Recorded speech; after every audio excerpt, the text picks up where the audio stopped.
going live. I'm live, baby. I'm live. Give me a second. Let me see. There we go. Live. Yo. See if I can get a few heads in here. See if we can talk a little bit today. I ain't talking about what I've been talking about. So the water is safe. You can come on in. You can jump on in today. The water is fine. Just gonna chop it up about a few things. Try to give everybody a chance to get in here. We're gonna talk about a little Alabama football. Alabama football. One of my favorite topics from my favorite team. All right. I'm pretty sure I got a few friends that might pop in here, might have a little something to say as we're talking about, as I'm talking. What's up? What's up, Ski? What's up, Ski? We're talking about some Alabama today, man. We talking about Alabama today, Ski. Yeah, man, it's about time to chop it up, man. It's about time to chop it up and get ready for this season that's coming up. This roll tide over this way, baby. My tides roll. So I'm getting ready. I'm prepping myself. You know what I'm saying?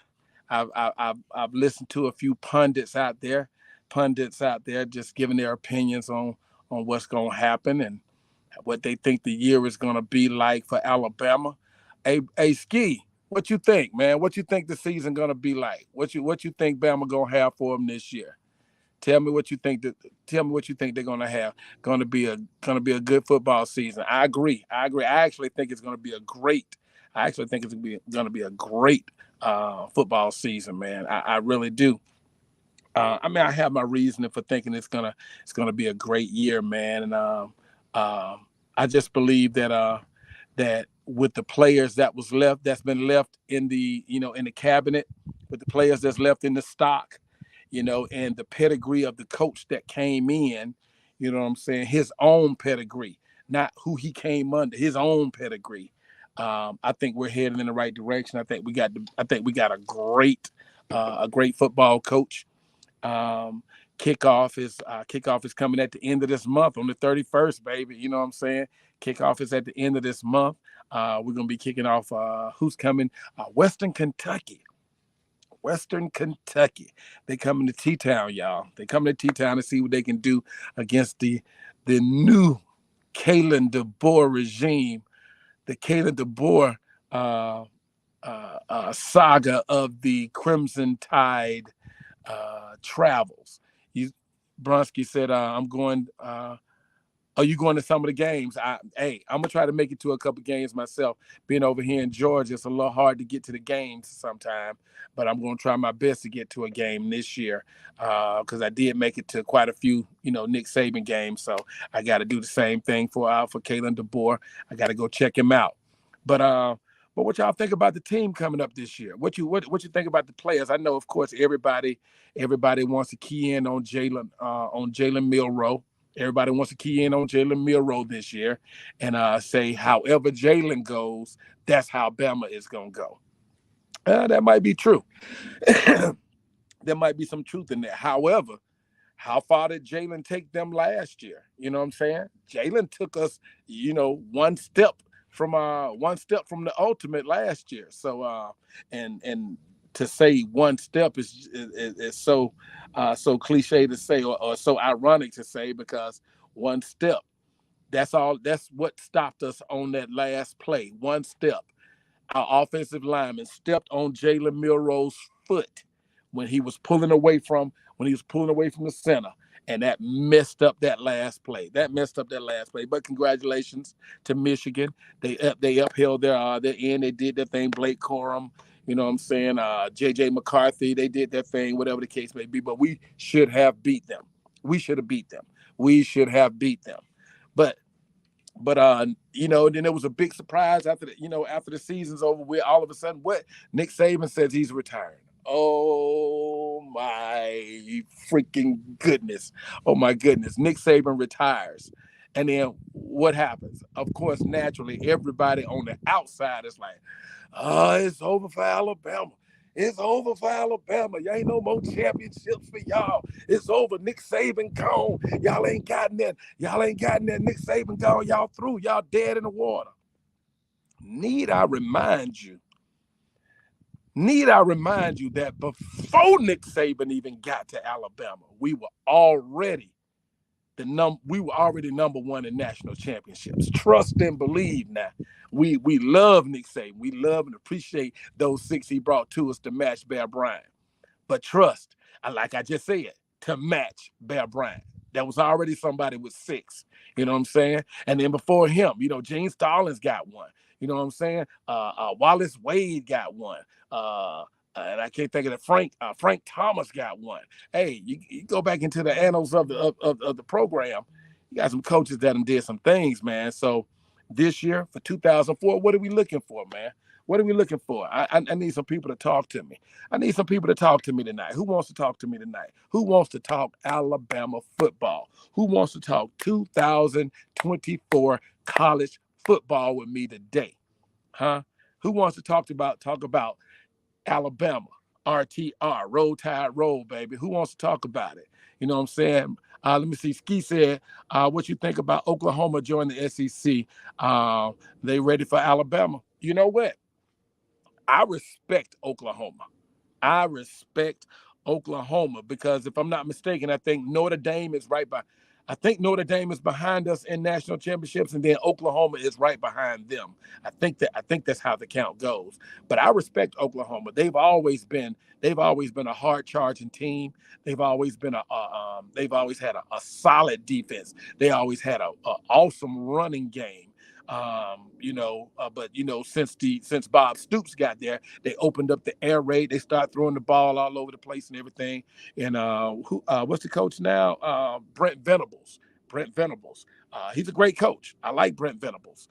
Came from Clemson. He was under Dabo Swinney. He was the defensive coordinator under Dabo Swinney out there at Clemson. So yeah, I think he's going to do good. I think Brent Venables is going to do good, decently in the SEC. I think Oklahoma is going to do good in the SEC. I think Texas is going to do good in the SEC, but it's not going to be the cakewalk that they've been having over there in the Big 10 or Big 12, Big Valley, big wherever they from, Big nothing, wherever they come from. It wasn't the SEC. So it's going to be a new game. I mean, now it's one thing to play an SEC team and deal with that smash mouth one game or 2 games on your schedule. But when your schedule is filled with those teams that's finna smash you every week, that's the thing. Yeah, the Big Ten, that's the thing with the SEC, that smash mouth week after week after week. That's what people can't handle. Yeah, they might be able to handle, Alabama on their good day. You know what I'm saying? But can they handle Alabama? Then follow that up with an LSU. Then follow that up with a Georgia. Then follow that up with a Tennessee. You know what I'm saying? Follow that up with a Texas A&M. Follow that up with a Missouri, because they did good last year. You know what I'm saying? So, bro, I don't care who the coach is. You come to Alabama, you're gonna have a good team. And the only reason I give so much respect to Mike Shula. A lot of you guys shoot down Mike Shula. Y'all talk about Mike Shula like he's just garbage. But I applaud Mike Shula because Mike Shula did what nobody else wanted to do. He came to Alabama when Alabama was under sanctions. There was a reduction in scholarships and everything. There was postseason ban, bowl ban. Nobody wanted to come to Alabama then. They couldn't get the good players. They had no money going into the system. So they reached out to Mike Shula. Mike Shula came and bailed Bama out. I think if it wasn't for the probation and all the stipulations against Alabama, Mike Shula would have done a great job at Alabama. He did good with what he had. But then we get to Nick Saban, and now we're at Kalen DeBoer. Nick Saban retired, and we had a lot of guys transferred. Some big names, some people that we were looking forward to doing something with this year. Like a Bond, Isaiah Bond. You know what I'm saying? He's the other half of 4th and 31. Isaiah Bond is the other half of 4th and 31. You know what I'm saying? But Texas threw that Lamborghini money at him, that Lamborghini NIL deal at him. I mean, can you argue with that? As a 19, 20-year old, they want to throw a Lamborghini NIL deal at you. Alabama couldn't compete with that. We couldn't compete with that. That's what he wanted, and so he left. Okay, who else? Caleb Odom. Not Caleb Odom. Caleb Downs. Caleb Downs. Caleb Downs. We were looking forward to having Caleb Downs again next year, but Nick Saban left, and he said that was the only reason why he came to Alabama, to play for Nick Saban. So he left and he went to Ohio State. They paid him. They gave the bag. They get the bag to him up there. I understand Ohio State has like a payroll of like $20 million. Ohio State's got like a payroll of $20 million. So they empty. What I'm saying. They emptied the bag to get some of these players that they got. It is what it is. Now people can talk about Alabama all they want to, but we never had to open the bag like that. We didn't have to open the bag like that. We stood on name. We stood on the name and the fact that if you came to Alabama while Nick Saban was there and you stayed there at least 3 years, you was guaranteed to get a national championship. So I think this is the last, Malachi Moore and a couple of other players. Those are the last ones. Those are the last ones that's attached to a national championship from that 2020 national championship. So Malachi Moore and maybe like two or three other players, they're the only ones that's got national championships that's on the team. So we need to win it this year, y'all. We need to win it this year. What can we do this year? What can we do this year? Kalen DeBoer comes to us from Washington. He was the head coach at Washington, University of Washington Huskies, just last year. And y'all, those that watch, Kalen DeBoer, his team went to the national championship. They played Michigan in the national. Matter of fact, they beat Texas to get to the national championship. They beat Texas to get to the national championship. As a matter of fact, Kalen DeBoer has beaten Steve Sarkisian, and he beat Oregon. He beat Oregon twice. You know what I'm saying? So, in his pedigree, what is he? 104. His record is like 104-12 or 112-4. That's ridiculous. That's ridiculous. That's ridiculous. But that's an Alabama coach. That sounds like an Alabama coach to me. You know what I'm saying? So who we got coming in this year, you guys? Who we got coming in? All right, we still got Jalen Milroe. I'm expecting some great things coming from Jalen Milroe this year. I'm expecting some very exciting things to come from Jalen Milroe this year. Who else? We got a few receivers that came back. Kobe Prentice, Kendrick Law, and a couple of other guys. They were like second team last year. Those guys I felt like were pretty good. Actually, I think I felt like they might have been just as good as Jermaine Burton and old boy last year, but they got all the playing time. It's cool. But Kendrick Law, Prentice, and Kobe Prentice, look out for those guys next year. Then you can look out for this transfer that came over from Washington with Kalen DeBoer, Jeremy Bernard.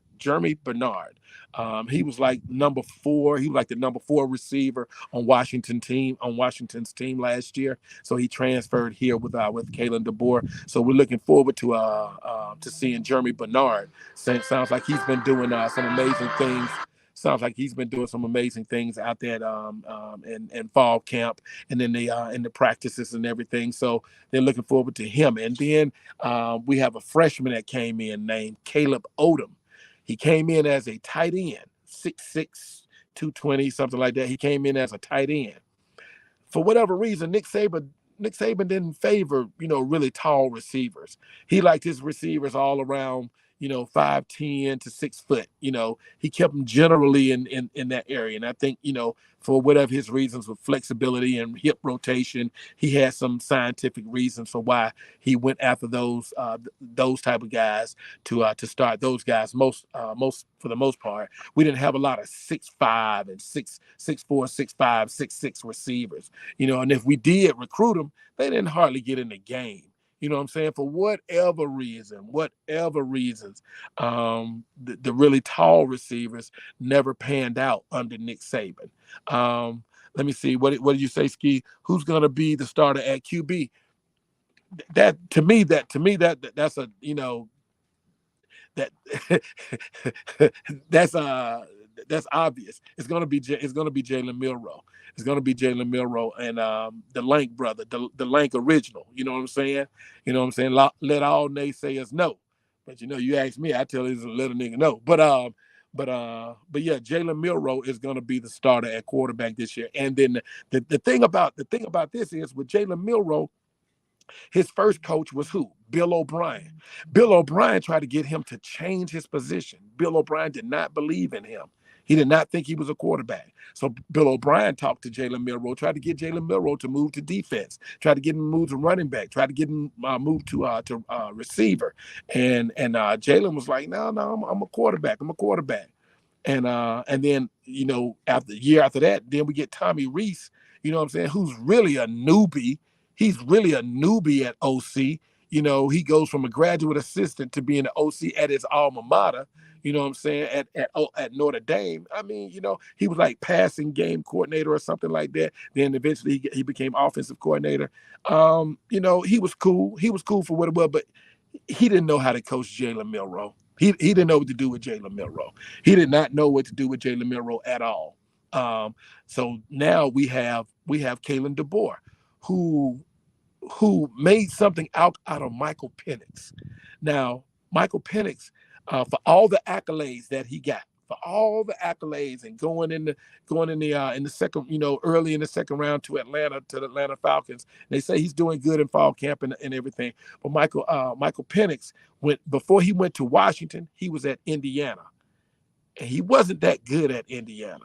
And as a matter of fact, Kalen DeBoer had him at Indiana. Then they left and went to Washington. The next year, he transferred over to Washington to catch them.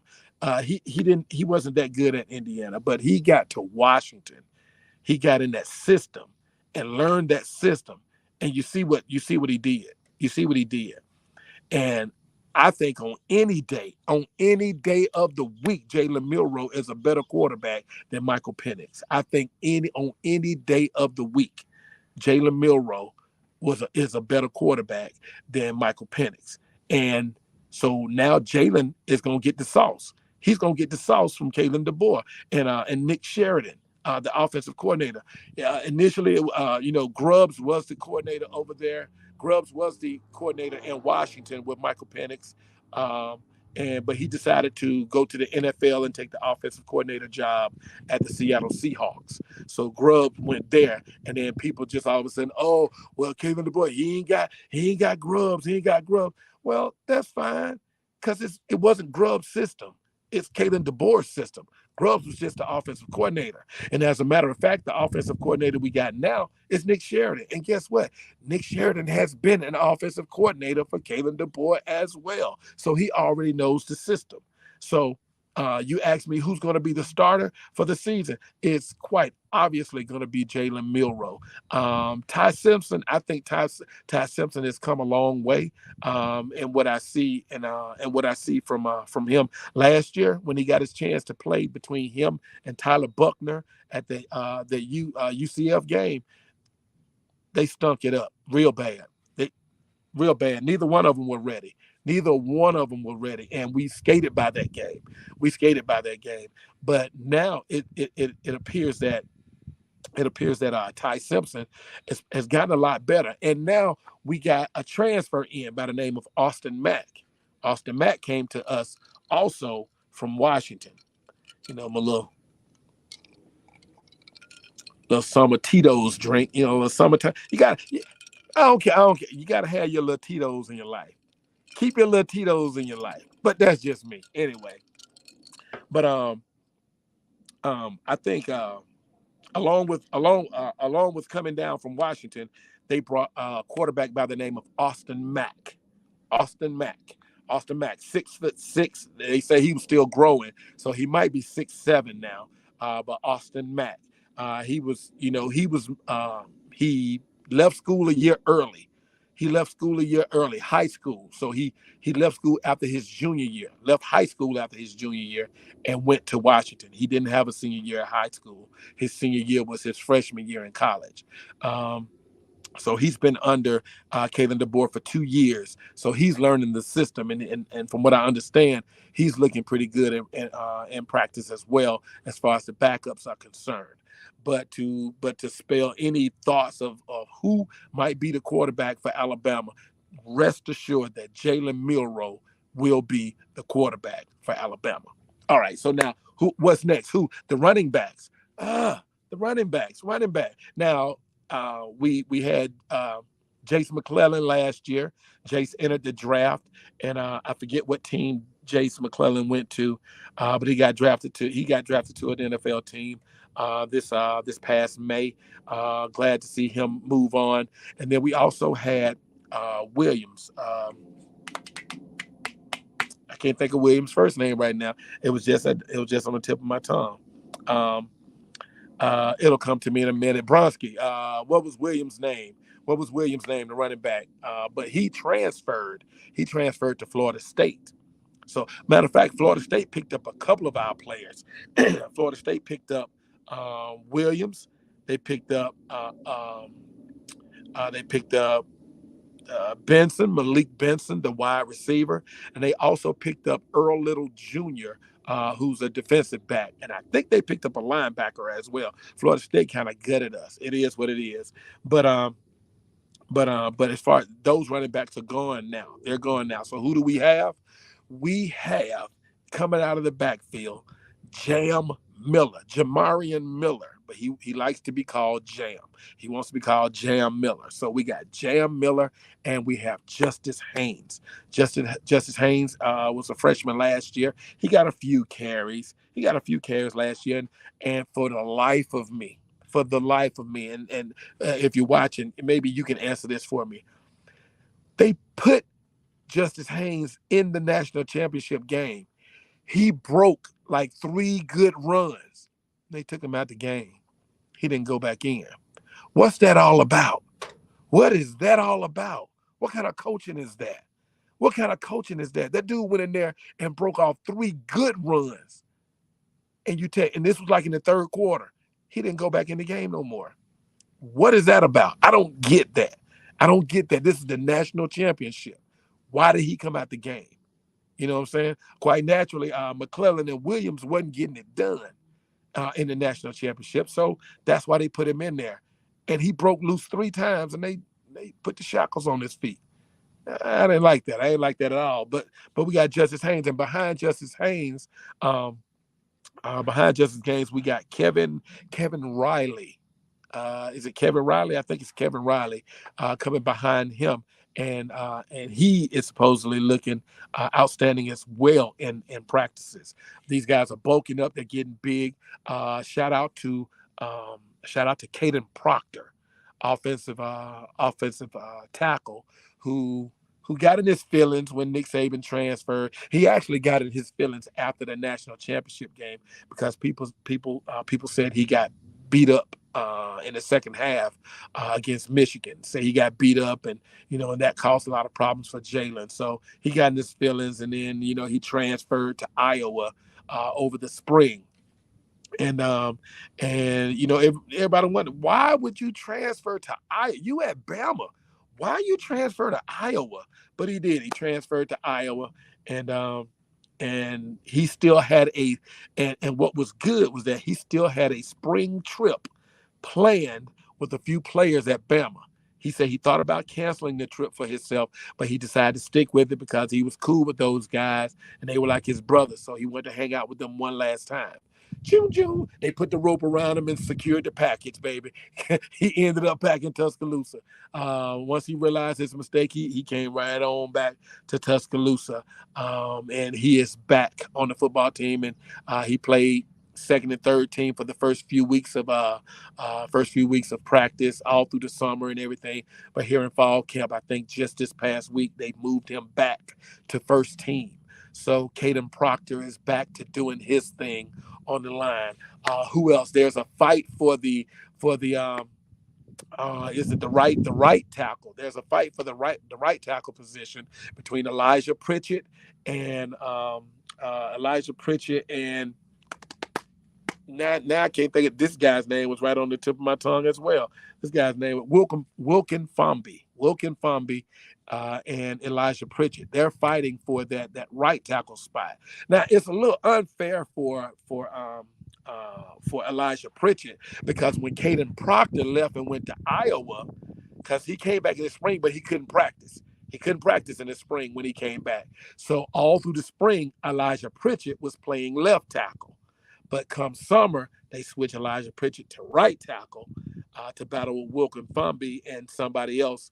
And then Caden Proctor is back over to the left side. So they kind of screwed Elijah Pritchett over a little bit, but Caden Proctor is a better player, a much better player than Pritchard is. So the offensive line looks to be good. You got Booker. You got Booker on one side, and you got Jaden. You got Jaden on. You got Jaden. Is it not Jaden Smith? You got Jaden Roberts on one side, and then you got Booker on the other side on your guard positions. And for center, y'all know we had a center last year. Our center last year, Seth McLaughlin. Whenever you watched the Bama game and you saw Jalen Milroe chasing the football because the ball was snapped over his head or down between his legs, yeah, that was Seth McLaughlin. Yeah, he was the center. He screwed us out of many points in many games. Not just the national championship, several games. He did that. He did that in the Texas game, and Texas beat us. He did that in the Texas game twice, I think. You know what I'm saying? So you asked me, I think somebody paid him off. Because as soon as the season was over with, he transferred to Ohio State. What? He transferred, but good luck with them. But then I also heard in their practice and their scrimmage last week, he hiked the ball and it went about 30 yards behind the quarterback. So good deal. Enjoy having Seth McLaughlin up there on your team. What we have is a replacement by the name of Parker Brailsford. Parker Brailsford is also a transfer who came in with Kalen DeBoer from Washington, right? So he came in with Kalen DeBoer from Washington, and he was first team All-American center, okay? Or was it conference? First team Pac-12 or whatever, as a freshman, as a true freshman. So he's taking over the center duties on the offensive line. So the offensive line is looking good. We're looking good on the offensive line, guys. The defensive line, and the offensive line, they're calling them, if you don't know, these new coaches coming in with all this new energy and everything. Coach Cap, his name is Kaplovich or something like that. It's either Kaplovich or Kaplovich, however you want to pronounce it. But Coach Cap, he calls the offensive line the Juice Crew. So keep that in mind whenever y'all talking about Alabama and you're talking about the offensive line. You are talking about the Juice Crew. So call them by their name. The Alabama offensive line is called the Juice Crew, and that's coming from offensive line coach, Coach Kaplovich, Coach Kaplovich, or Coach Cap, however you want to say it. So the Juice Crew is doing their thing. We talked about the quarterback, talked about the running backs. Next, we want to talk about the wide receivers. I know I mentioned K-Law and them, and Jeremy Bernard and all those guys earlier, and Caleb Odom. He came in as a tight end, but because of his size, he's 6'6", maybe going on 6'7". You know what I'm saying? And Kalen DeBoer wants him at wide receiver. So they moved him, which is an outstanding move, moving to wide receiver. Now here he's one-handed catching them all over the place at practice. He's just one-handed everything in practice. And not to mention, we have a true freshman coming in by the name of Ryan Williams. Ryan Williams. Remember that name, Ryan Williams. He's a true freshman. He's going to be in Tuscaloosa. He comes out of Saraland, Alabama, where he was named. He is in Alabama. He's Mr. Football. He was named Mr. Football twice. Nobody has been named Mr. Football twice in Alabama. He was named Mr. Football 2 times in Alabama. And what else? Guess what? He was named Mr. Football 2 times, and he didn't even play a senior year. He did that his sophomore and his junior year. Mr. Football, sophomore and his junior year. He was so good, guess what? He skipped his senior year and he came straight to Bama. He came straight to Bama. So his senior year will be spent as a freshman, a true freshman at Alabama. So they call him Hollywood. And from all indications, he is definitely taking over in the wide receivers room. Um, they say he's doing his thing. He's catching the ball all over the place. He's making a statement. He's putting his name out there. He's fighting for a starting position. And there's a lot of opportunity out there because this everything is new. Everything is new. There's new coaching staff, new offensive scheme, new defensive scheme. You know what I'm saying? So everything new, right? So he's got a good chance of breaking to the starting lineup. So keep your eyes open for him. I think he's wearing number 2. I think he's wearing number 2. He was supposed to be number 7, and I think he changed to number 2. So be on the lookout for number 2. And of course, number 2 in Alabama made famous by my boy David Palmer, the Deuce. The Deuce is loose. Shout out to David Palmer. You know what I'm saying? So Ryan Williams, the projected superstar Alabama wide receiver, he will be wearing number 2 this year. So keep your eyes open for that. Who else we got? What else we got? We got the defensive line. Now the defensive line, there's a lot that we're looking forward. We're looking forward to out of the defensive line. Those guys, those are what they call them the big uglies. You know what I'm saying? We're looking good from my understanding. The defensive line is looking good. The linebackers are looking good. We're running that 4-2-5 defense and blitz, baby, blitz. You know what I'm saying? That's what it's going to be, a blitz machine. Over on that side, we got Coach. What is Coach Womack? Coach Womack. And people are saying Coach Womack. It's not Womack. It's not Womack. It's not Coach Womack. It's Coach Womack. It's 2 M's. Coach Womack. Okay, so Coach Womack is bringing in that 4-2-5 blitz defense, and it's all blitz, baby, blitz. Nick Saban, he had a very complex defense, but Bama didn't blitz a whole lot. We didn't blitz a whole lot. From my understanding, we about to blitz. We about to open up a can of whoop ass. You know what I'm saying? So it's gonna be blitz, baby, blitz. And the linebackers, Deontay Lawson, number 0, and then we got Jihad Campbell. Jihad Campbell looks like a straight unit out there. You know what I'm saying? He's doing his thing, and we also have a junior college transfer by the name of Justin Jefferson. I think that's his name, Justin Jefferson, a transfer inside linebacker. And they're saying that he's showing out. So he's like a third starter. Okay. And they said of all the linebackers, Justin Jefferson has the Reuben Foster effect. He hits hard. They said he stonewalls people. You know what I mean? When you stonewall somebody, that means when you hit them, they don't just knock you down. You boom, you stop in your tracks. You get stopped in your tracks. That's what it is when you stonewall somebody. You just stop all forward movement. And they say Justin Jefferson is killing it as far as stonewalling the runners and people out there. So I'm looking forward to seeing that. And then the secondary. Now this is where everybody is going to be concerned. This is where everybody's going to be looking, trying to see what Alabama's going to do with their secondary. Because when Nick Saban left, what was Nick Saban? Nick Saban was a defensive guru, of course, but he was a DB specialist. Nick Saban was a DB god of plays. You know what I'm saying? So that was his forte, the secondary. So when Nick Saban left, a lot of those guys that was in the secondary, they only came because they wanted to play for Nick Saban. So a lot of them left. A lot of them left. We lost like 7 or 8 guys. From the secondary.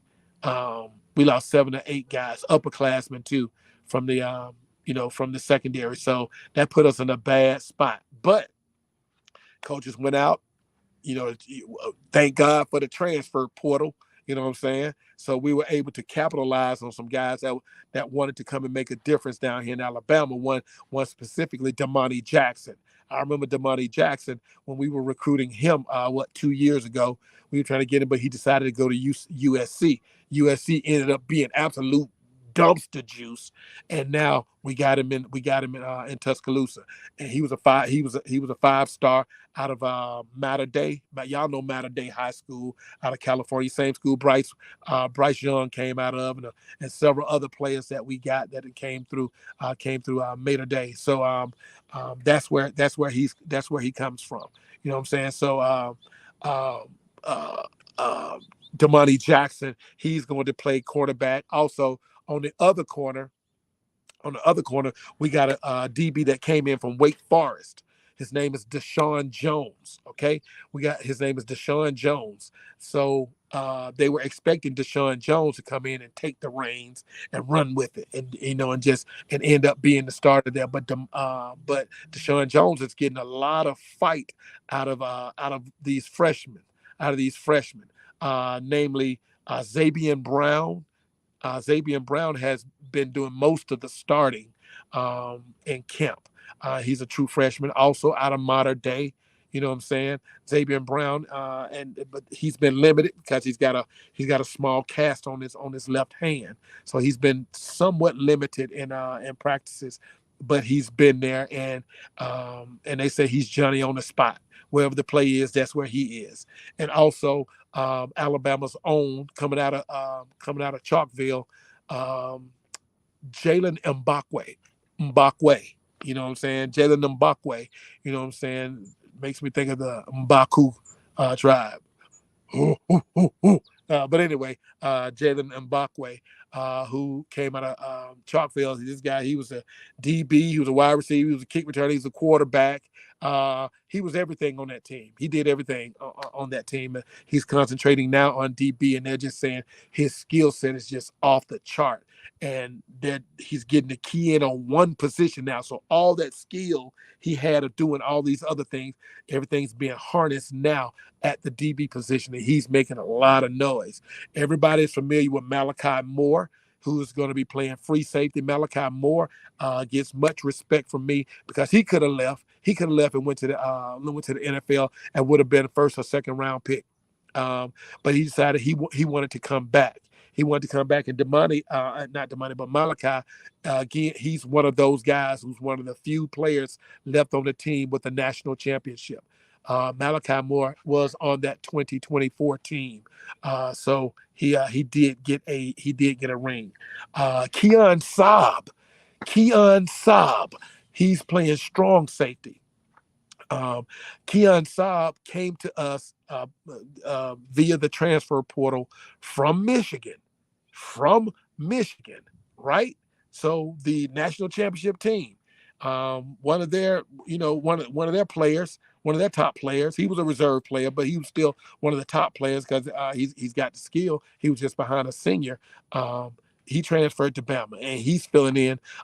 He's filling in to bring some experience to the plate in those areas where so many DBs left Alabama, left us with nothing, But with that 4-2-5 defense, we also add another player in this secondary, in a position called the Husky, which I think is the nickel, or the money position. I think that's what they call it. What Saban called it. I think it was the money position. But they call it the Husky, and that's being played by Devontae Smith. No, not that Devontae Smith. The new Devontae Smith. This Devontae Smith is a defensive back, not a wide receiver. So, and other than that, we lose Will Reichert, who is the NCAA all-time leading scorer in football. He was our kicker. He's gone to the NFL. He's now at Minnesota. So keep your eyes on Minnesota if you want to see Will Reichert. He should be up there knocking them down between the uprights. And we picked up a guy from Ohio. I can't think of his name right now. But this guy actually won the Lou Graza Award last year, which is supposed to be for the best kicker. Now, how Will Riker did not get the Lou Graza Award last year is beyond me, because you break the NCAA record for points as a player, but you just so happen to be a kicker. You break the all-time leading score, and you don't get the Lou Graza. I don't get that. But anyway, it is what it is. But we got the guy who got the award. Got the award. But the thing is, where it says he's not doing that good in he's not doing all that hot in camp. But it's an adjustment. It's an adjustment. He's down here in this heat. You know, Alabama is different from Ohio and those Midwestern northern states. So he's down here in this heat, and he's having to adjust. So my brother's struggling right now, and then other than that, we got a host of backup players, man, with so much experience. A host of 4 and 5 stars that's gonna be ready to get on the field, gonna be ready to do their thing. I was hoping I could get somebody to come in and talk some football with me today, but that's okay. That's okay. We'll keep it going though. Let me turn that down. I don't want nobody to know. Hey, what's going on, Latoya? Tyrone, what's going on? I see you, Kimball. Kimball stepped in. Tyrone Carr stepped in. A couple other people stepped in and checked me out. That's all good. But I just wanted to come in and just kind of do a little preview for the Bama football team for next year, for this upcoming year. Games start on the 31st of this month. And like I say, Western Kentucky is coming to T-Town, and we're going to whoop up on them bad. We're going to whoop up on them bad. I'm expecting Jalen Milroe. Now, Jalen Milroe has a team that believes in him and that has catered the playbook around him. He's not trying to fit somebody else's system. They are developing this system around Jalen, around his skill set. That's going to be awesome for him. Okay, that's going to be awesome for him. I'm so looking forward to Jalen Milroe coming out there and just burning it up and just doing what he do. He's an amazing player. He's an amazing young man. If you've seen the interviews that he's done over the spring and over the summer, he's a great spokesman for the program. And like I say, they got merch. He's got merch out there. He's got product for their brand, Lank, LANK, and it's supposed to stand for Let All Naysayers Know, or Let a Naysayer Know. People who are naysayers against the program, they just got to go out there and let them know. You know what I'm saying? Let a nigga know. You know what I'm saying? So it is what it is. So yeah, I just wanted to come in and just holler at y'all for a little bit, man. Chop it up about Alabama. Hopefully, y'all will put some more notes in here. I can come back and read them later, and we can talk about this again. We'll do this again. I'll probably announce it. Let people know that I'm going to be going live doing that. So people have an opportunity to come forth and say what they got to say about Bama. Maybe they want to talk about Auburn. Maybe they want to talk about Georgia. I am here in Atlanta. They hate me. They hate me. But I am here in that in the Atlanta area. So I talk cash trash over in these pods. Regardless of what their little trophy case say, they ain't. Kirby Smart is 1-5 against Alabama. He's 1-5 against Alabama. So, I mean, with all that he's done, congratulations, back to back. Congratulations. Yeah. It is what it is, though. But that's all I got, you guys. I just want to come in and just chop it up about my favorite team. Like I say, I'm gonna let you guys know next time I'm coming in. So you guys can meet me here, and we can chop it up about some Bama football. We can talk about the players. We can talk about how the camp has been going. I've been keeping up with what's going on and how things have been going for the players that's out there. There's a lot of good feedback out there. They're saying Milroe is really ready to make a statement.